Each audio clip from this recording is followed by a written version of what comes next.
La lutte contre les voyages clandestins en Europe est loin de connaître son épilogue. De récentes disparitions dans les eaux marocaines de jeunes Sénégalais à la recherche d'un avenir meilleur ont motivé une interpellation du ministre Sory Kaba, le directeur des Sénégalais de l'extérieur, qui s'explique. Dans la stratégie qui est développée par le gouvernement du Sénégal, favoriser la circulation régulière fait partie de tous les points de discussion avec les différents pays européens, que ce soit la France, que ce soit l'Espagne, que ce soit l'Italie. Au moment où on lutte férocement contre la migration irrégulière, au risque de leur vie, des Sénégalais qui prennent le désert, qui prennent les océans, un État responsable ne peut rester les bras croisés. Mais au même moment, on invite également nos partenaires européens à faciliter la circulation des personnes dès lors qu'ils font des demandes de visa en bonne et due forme. Mais ce qu'il faut retenir, c'est que s'il y a bien une question qui, sur le plan mondial, ne fait pas l'objet d'une gouvernance à convenance, c'est la question migratoire. C'est la souveraineté des États qui est le principe qui s'applique à tout le monde. Aujourd'hui, je donne un exemple du Sénégal. Un étranger qui doit arriver au Sénégal, ce n'est pas la politique de l'Union africaine ou de la CEDEAO ou de l'UEMOA qui s'applique.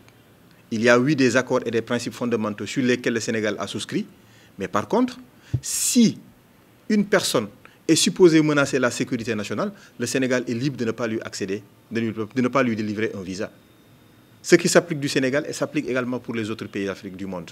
Et donc, c'est un domaine dans lequel c'est la souveraineté des États qui s'applique. Même si par ailleurs, par le biais des accords bilatéraux, effectivement, nous arrivons à aplanir plus ou moins, à faciliter l'accès au visa pour les jeunes Sénégalais qui souhaitent y aller. Et aujourd'hui, je pense que l'exemple de la France est une parfaite illustration, où chaque année, on a ce qu'on appelle la commission mixte sur les accords, la gestion des flux migratoires entre le Sénégal et la France.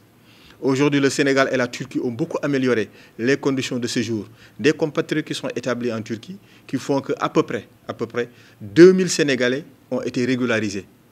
C'est en cours de régularisation depuis l'année dernière, ce qui est également un pas important par le biais des accords que le gouvernement lie avec certains pays du monde. En mettant à profit l'occasion, il a lancé un message aux autorités européennes afin qu'elles fassent l'obtention des visas. La situation des Sénégalais expulsés d'Allemagne n'a pas été laissée en rade.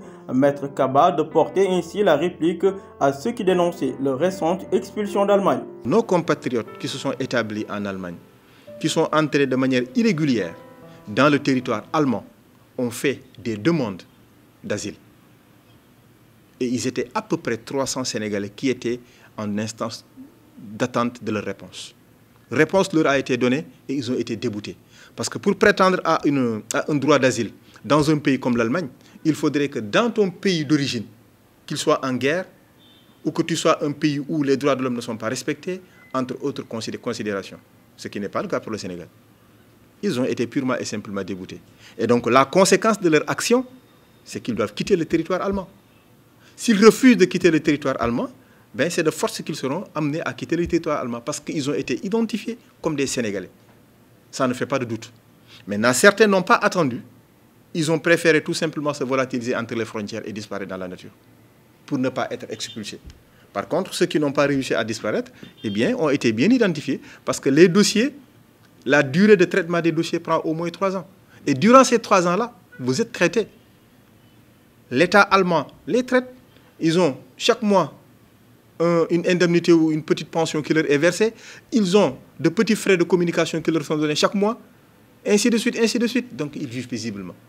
Maintenant, c'est au terme de cette procédure-là que la conséquence s'applique à eux. Et il faut qu'ils l'acceptent, malheureusement. Interpellé sur la question des récurrentes cas de noyade de Sénégalais dans les eaux marocaines, il a préféré jouer la carte de la prudence. S'il passait par les eaux sénégalaises, on aurait pu dire que le contrôle a baissé d'un cran. Mais il passe par les frontières d'un autre pays, où ils ont réussi à accéder facilement, en l'occurrence le Maroc. Et comme je l'ai dit, le droit d'entrée pour un Sénégalais n'est pas garanti par un visa. Avec une carte d'identité nationale ou un passeport simple, tu as le droit de séjourner pendant 3 mois dans le territoire marocain, dès lors que tu es de nationalité sénégalaise. Et donc c'est de là-bas qu'ils préparent maintenant la seconde étape de leur projet migratoire. Mais ils ne partent pas du Sénégal. Considérons aujourd'hui qu'ils devaient partir du Sénégal. Ce n'est qu'à partir de ce moment-là qu'on leur ait dit que peut-être le Sénégal a plus ou moins failli au contrôle maritime. Mais les contrôles maritimes restent encore ce qu'ils sont. Ce qui rend difficile de passer par le Sénégal et qui leur pousse à changer de stratégie. Soit ils passent par la Gambie ou ils passent par le Maroc. Mais les frontières maritimes sénégalaises sont bien sécurisées pour qu'au risque de leur vie, qu'ils ne prennent pas encore les océans et qu'un État responsable comme le nôtre ne puisse rester à ne rien faire. Les violences dont sont victimes nos concitoyens de la diaspora ont aussi été évoquées par le directeur des Sénégalais de l'extérieur. Le processus qui a fait que l'Europe a fait du contrôle de ses frontières un des principes inviolables dans le contexte de lutte contre la migration irrégulière aujourd'hui est une réalité. Il y a un contrôle systématique d'entrée et des sorties dans le territoire européen. Ce qui donne d'ailleurs plus de pouvoir à certaines forces sociales, certains partis politiques d'inspiration de droite qui considèrent l'étranger comme la source de tout leur mal. Ce qui donne place à la xénophobie, à l'islamophobie, au racisme, à beaucoup de pratiques qui aujourd'hui font que l'étranger est mal vu dans les différents pays européens. La conséquence systématique, c'est que quand ces idées vous prennent la tête, tu as tendance à dire « je le règle moi-même ». Et c'est dans ce règlement personnalisé qu'on assiste à un certain nombre de tueries, à un certain nombre de malfaits dont les Sénégalais sont victimes. Contrairement aux idées reçues, les Sénégalais ne sont pas recherchés à travers le monde pour être tués. Parce que c'est ce qui laisse croire que les Sénégalais ont été recherchés, que les Sénégalais seuls sont tués à l'étranger. Non, ce n'est pas le cas. Ils sont travailleurs, les Sénégalais.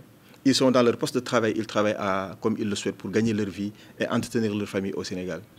C'est très rare qu'un Sénégalais soit mêlé à des considérations de drogue.